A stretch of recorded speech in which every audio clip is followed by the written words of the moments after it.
तो दयाशंकर सिंह और ओम प्रकाश राजभर की गुरुवार को हुई मुलाकात ने एक तरीके से उत्तर प्रदेश में नई सियासी चर्चा को जन्म दे दिया है। क्या है ये सियासी चर्चा? क्या ओम प्रकाश राजभर बीजेपी के साथ आने वाले हैं? जिस तरीके से दयाशंकर सिंह उनसे मिलने उनके दफ्तर पहुंचे, जो उनका घर जैसा भी है, और वहां पर तकरीबन घंटे भर की दोनों की मुलाकात हुई है। हालांकि मीडिया भी पहुंची थी और बहुत सारे लोग वहां मौजूद थे, लेकिन इस मुलाकात में जो बात हुई उससे कहीं ज्यादा मतलब इस बात का है कि आखिर इसके सांकेतिक मायने क्या है।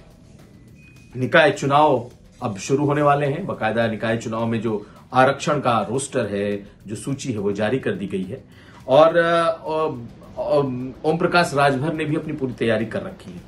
पूर्वांचल बीजेपी का सबसे कमजोर नस है इस वक्त, और 2022 के चुनाव को देखें तो बीजेपी को बड़े झटके लगे थे पूर्वांचल में। और 2022 के विधानसभा चुनाव के बाद से जब अखिलेश यादव और ओम प्रकाश राजभर की राहें जुदा हुई, उसके बाद से ही बीजेपी ने एक तरीके से अपनी आंखें गड़ा रखी हैं कि पूर्वांचल में नए सहयोगी उन्हें चाहिए।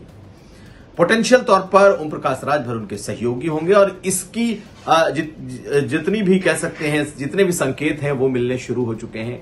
बाकायदा ओम प्रकाश राजभर लगातार अखिलेश यादव को अपने निशाने पर ले रहे हैं।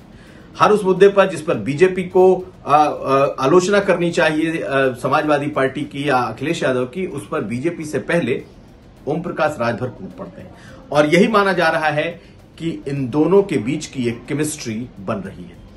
तो इस मुलाकात के मायने क्या हैं? अगर ओम प्रकाश राजभर की तरफ से पूछा जाए तो उनका कहना है कि दोनों नेताओं को गडकरी के पास जाना था और एक बलिया के हाईवे को लेकर के उसके रूट को चेंज करने की बात है, जिसमें ये दोनों नेता चाहते हैं कि एक साथ चला जाए और गडकरी जी पर दबाव बनाया जाए। लेकिन पीछे की कहानी सियासी है।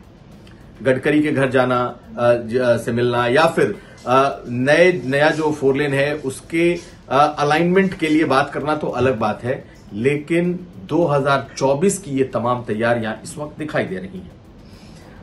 अगर हम दयाशंकर सिंह की बात करें तो दयाशंकर सिंह और ओम प्रकाश राजभर बेहद करीबी रहे हैं। 2022 चुनाव के पहले भी दोनों की मुलाकात होती रही है।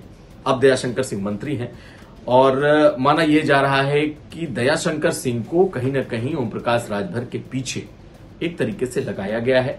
जो बातें होंगी सियासी तौर पर, यानी सीटों को लेकर के, चाहे वो निकाय चुनाव को हो, लेकिन अभी जो 2024 को लेकर के क्या हो सकता है, इसे लेकर के कहीं ना कहीं ये बात इस वक्त चलती हुई दिखाई दे रही है।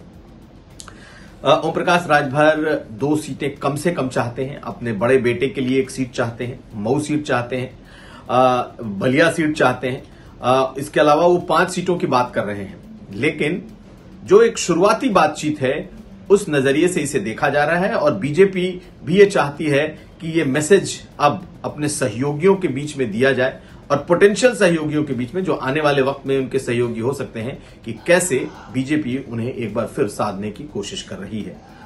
दयाशंकर सिंह के पास कहीं ना कहीं मैंडेट इस बात का है कि वो नए सहयोगी ढूंढ कर लाएं और ये उसी की कवायद है। कुमार अभिषेक, यूपी तक।